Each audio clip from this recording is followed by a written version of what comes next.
हाँ तो स्टूडेंट्स, ये रही आपकी प्रॉब्लम नंबर 2.24, जिसमें आप ये उसकी दी गई फिगर देख सकते हैं, डायग्राम, जिसमें वो कहता है कि फाइंड करें transfer function G of S is equal to x1 of S over F of S for translational mechanical system. तो देखो बच्चों, ये x1 ऑफ एस पे डिपेंड कर रहा है, यानी कि ये फ्रीक्वेंसी डोमेन की फॉर्म में, और दूसरे नंबर पे जो इसकी शेप है यहाँ पे देखें साफ जाहिर हो रहा है। तो देखिए फोर्स यहाँ पे लग रही है इस स्प्रिंग के ऊपर, ठीक है जी। अब मैं आपको फॉर एग्जांपल यहाँ पे समझाता हूँ कुछ एज एन ऑब्जेक्ट लेके कुछ चीज़ों को। तो एज एन एग्जांपल इसको आप बॉडी ले लें, ये एक पोटेंशियोमीटर है तो ये हमारी मास m1 होगी, ठीक है बच्चों। तो आपको पता है फोर्स हमेशा हमने अभी तक जितनी भी प्रॉब्लम्स की हैं उसके अंदर हम किसी ना किसी बॉडी के ऊपर फोर्स लगाते हैं, किसी मैस के ऊपर फोर्स लगाते हैं। तो यहाँ पे कैसे इसने ऐसे ही स्पेस के अंदर फोर्स लगा दिया। तो बच्चों हम यहाँ पे एज एन एग्जांपल ले लेंगे कि यहाँ पे भी एक बॉडी एग्जिस्ट करती है, हम ये कंसिडर करेंगे, ठीक है जी।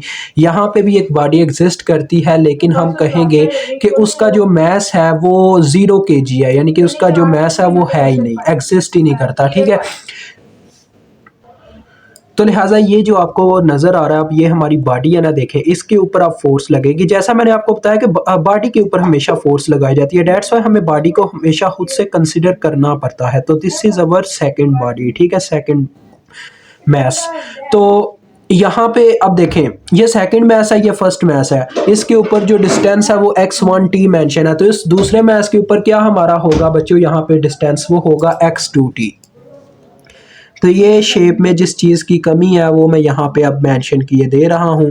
तो जिन बच्चों को अगर मेरी बात की समझ आ गई है तो वो तो वेल एंड गुड है, और जिनको समझ नहीं आई वो एक दफ़ा फिर से देख लें। मैं बच्चों जब आगे बढ़ूंगा वैसे ही आपको समझ आना स्टार्ट हो जाएगा। अब ये वो बॉडी है, ठीक है जी।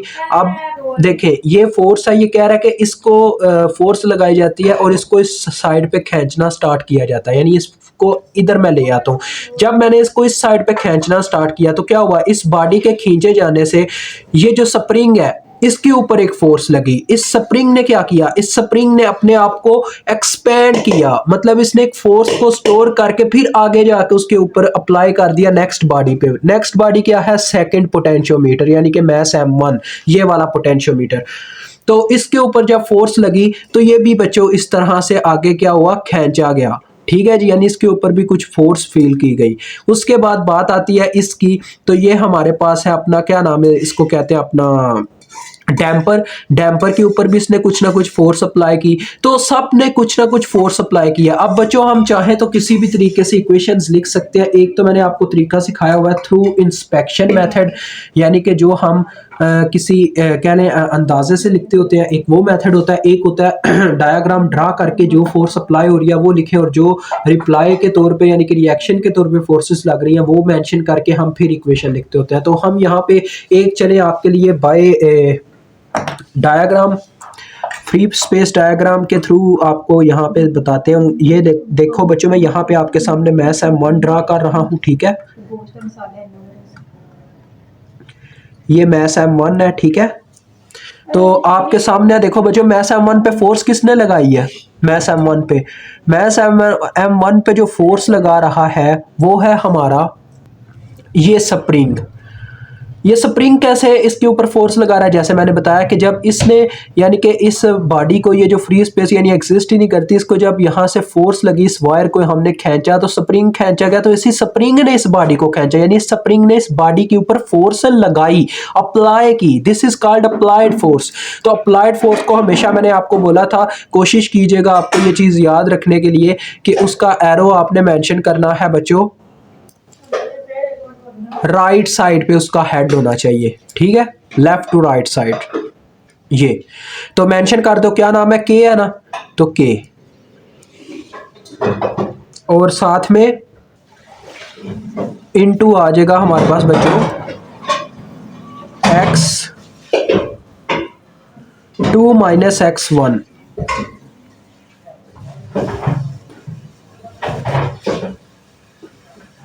अब आप ये कुछ भी रख सकते हो, ये मैंने फोर्स के अकॉर्डिंग रखा। अगर फोर्स मेरी इस साइड पे तो मैंने ना इन दोनों के दरमियान जो डिफरेंस निकाला बच्चों वो इसी तरह से निकाला, क्योंकि स्प्रिंग इन दो बॉडीज के दरमियान में है। तो डेट्स वाई इसके साथ जो दो डिस्टेंसेस मल्टीप्लाई होने वाले डिस्प्लेसमेंट्स वो है x1 और F2, तो लिहाजा इन दोनों की कवरेज जिसके अंदर आएगी डिफरेंस आएगा। तो डेट्स वाई मैंने ना ये किया कि जिस साइड से फोर्स लग रही है उसका डिस्प्लेसमेंट पॉजिटिव लिया और जिस साइड के ऊपर फोर्स लग रही है उसका नेगेटिव में ले लिया। ठीक है, बस इतनी सी बात है और कुछ नहीं है। और क्या होगा बच्चों, देखो ये तो हो गया।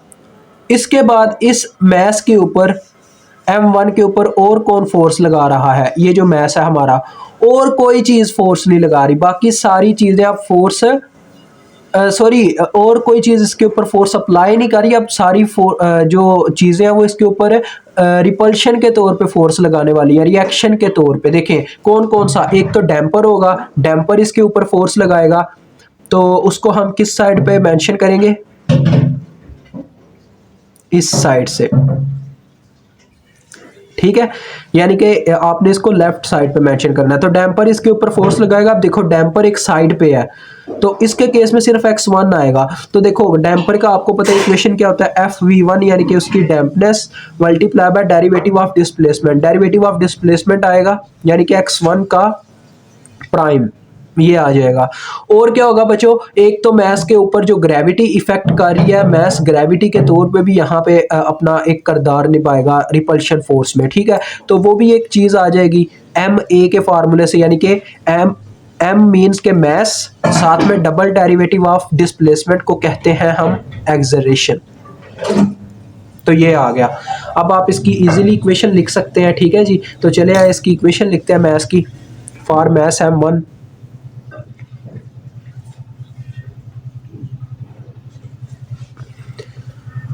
तो देखो बच्चों सिंपल सी बात है कि जो पहले अप्लाइड फोर्स है उसको आपने पहले लिख लेना है, जो कि है KX2 माइनस x1। फिर जो बाकी सारी है ना बच्चों रिप्लाइड फोर्स मतलब कि रिएक्शन फोर्सेस, उन सबको माइनस में लिखना है। जैसे ये फर्स्ट नंबर पे माइनस FV1 x1 का प्राइम, फिर minus M1 x1 double prime is equal to 0। ठीक है जी, ये इक्वेशन हो गई। अब बच्चों इस पूरी इक्वेशन को आपने ले जाना है टाइम डोमेन से फ्रीक्वेंसी डोमेन में, क्योंकि अभी आपकी ये जो इक्वेशन है ये फ्रीक्वेंसी डोमेन में है, तो इसको टाइम डोमेन में फ्रीक्वेंसी डोमेन में लेके जाना आपने। तो क्या करेंगे जी, देखिए सिंपल सी बात है, x2 वाला अलग कर ले और x1 वाले इकट्ठे कर लीजिएगा। उससे पहले देखें ये आ जाएगा माइनस के कैपिटल x1, यानी कि मैं सबका क्या ले रहा हूँ, लैप्लास ले रहा हूँ। साथ में आ जाएगा प्लस के कैपिटल x2, फिर आ जाएगा माइनस ये सिंगल, इसका डेरिवेटिव था ना, डेरिवेटिव की डिग्री ही तय करती है कितने एस आएंगे साथ में। तो एक डेरिवेटिव है डेट्स बाय एक एस आ जाएगा और ये कन्वर्ट हो जाएगा टाइम डोमेन से फ्रीक्वेंसी डोमेन में। ये हो जाएगा x1 माइनस, यहाँ पे डबल डेरिवेटिव है तो s का स्क्वायर आएगा क्योंकि दो डेरिवेटिव है, तो M1 x1 is equal to 0। ठीक है जी, इस तरह से आएगा। अब इसको आप जरा ना कर लें बच्चों के x1 वाले सारे इकट्ठे कर लें। यहाँ पे अब x1 वाले इकट्ठे कर तो माइनस कॉमन लेके देखो, एक तो ये k हो गया, ठीक है, और क्या होगा, और हमारे पास ये माइनस SFV1 हो गया, यानी कि प्लस SFV1 क्योंकि माइनस हमने कॉमन लिया हुआ है, और उसके बाद एक माइनस s स्क्वायर है जिसमें से हमने माइनस कॉमन लिया हुआ है, अंदर रह गया बस s स्क्वायर और M1। ठीक है, तो ये सारे x1 वाले कॉमन ले लिए हमने।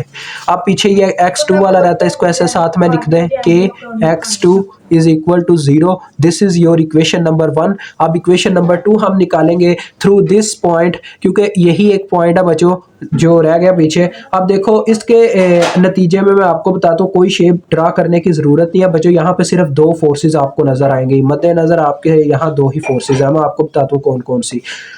तो पहले नंबर पे तो इस इक्वेशन को एक फॉर्म दे देना, इसमें सारी वैल्यूज पुट कर दे। देखें यहाँ पुट क्या करनी है बच्चों, जब लिखते हैं ना उसमें क्या नाम है अपने मैट्रिक्स फॉर्म में, फिर उसमें पुट करके लिखते हैं। ठीक है, तो देखें ये वो पॉइंट है, यहाँ पे जैसा कि हमने बताया इसके ऊपर ही फोर्स लगाएगी। सो इस पॉइंट के लिए हमारे पास ये अप्लाइड फोर्स है।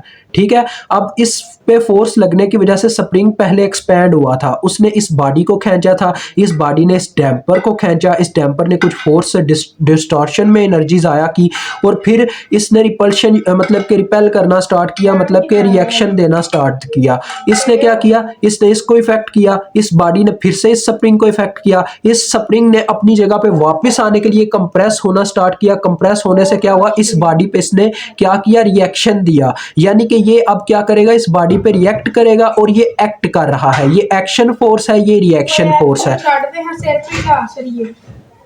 तो लिहाजा देखिए, अब मैं मैस M2 के लिए इक्वेशन लिखने लगा हूं, फॉर मैस M2।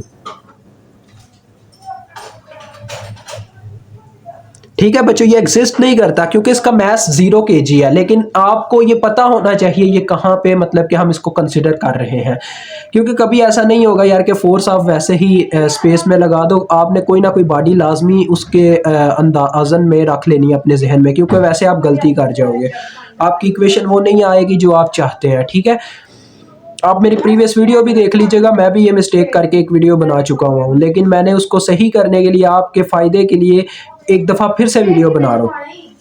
तो देखो जैसा कि मैंने बताया एक ही एक्शन फोर्स है, तो पहले एक्शन फोर्स आ जाएगी जिसको हम लिख लेते हैं डायरेक्ट ही लैपलास फॉर्म में, यानी कि F of S frequency domain. ठीक है, उसके बाद ये हमारे पास रिएक्शन फोर्स है, तो रिएक्शन फोर्स इसके आगे आ जाएगी माइनस में। तो क्या थी रिएक्शन फोर्स, ये जो हमने तय कर लिया यही यहाँ पे भी बच्चों आएगी। ठीक है, यानी कि आएगी माइनस के into x2 minus x1। Okay हो गया जी, इज इक्वल टू 0, क्योंकि बस यही फोर्सेज हैं। अब इनको सीधा कर लो यार, ये मुझे x यहाँ पे फिर से मैंने छोटा डाल दिया, कैपिटल x आएगा क्योंकि अब मैंने लैपलास ले लिया होगा यहाँ पे डायरेक्ट फर्स्ट स्टेप में, तो ये कैपिटल एक्स आएंगे। अब हम के को उठा के दूसरी जानिब बच्चों ले जाएंगे, तो ये आ जाएगा, देखें एक दफ़ा आ जाएगा माइनस के x1, दूसरी जानिब जाके माइनस के x1, और दूसरा आ जाएगा प्लस के x2, क्योंकि ये उधर जाके प्लस हो चुका होगा, अंदर आपको साइन पता ही है इनके साथ क्या क्या है। K x2 is equal to F of S इस साइड पे था, तो ये आपकी इक्वेशन नंबर 2 आ गई। अब हम इसको लिखेंगे मैट्रिक्स फॉर्म में थ्रू पुटिंग वैल्यूज। ठीक है, इनकी वैल्यूज पुट करते हुए, तो फर्स्ट नंबर पे x1 की ये वाली इक्वेशन में x1 के साथ जो वेरिएबल बनता है वो लिखेंगे। देखें k की वैल्यू क्या है बच्चों, 5, वो देखें वो दी गई है, ये आ गया इसकी जगह 5। FV1 की वैल्यू कितनी है, 4, यानी ये हो गया 5 प्लस 4s, और उसके बाद हमारे पास M1 की वैल्यू कितनी है, 5, यानी ये बनता टोटली, तो लिहाजा ये हमारे पास आ गया क्या, देखो माइनस कॉमन और अंदर 5s square plus 4s plus k की वैल्यू क्या, 5, तो ये आ गया। ठीक है जी, उसके बाद अब आता है ये वाला, तो देखो यहाँ पे भी सिर्फ k की वैल्यू जो कि 5 है, तो ये इक्वेशन 1 के सारे कांस्टेंट हो गए। ठीक है, अब इक्वेशन 2 के कांस्टेंट कवर करते हैं। देखें ये माइनस k यानी कि माइनस 5, फिर प्लस k यानी कि प्लस 5,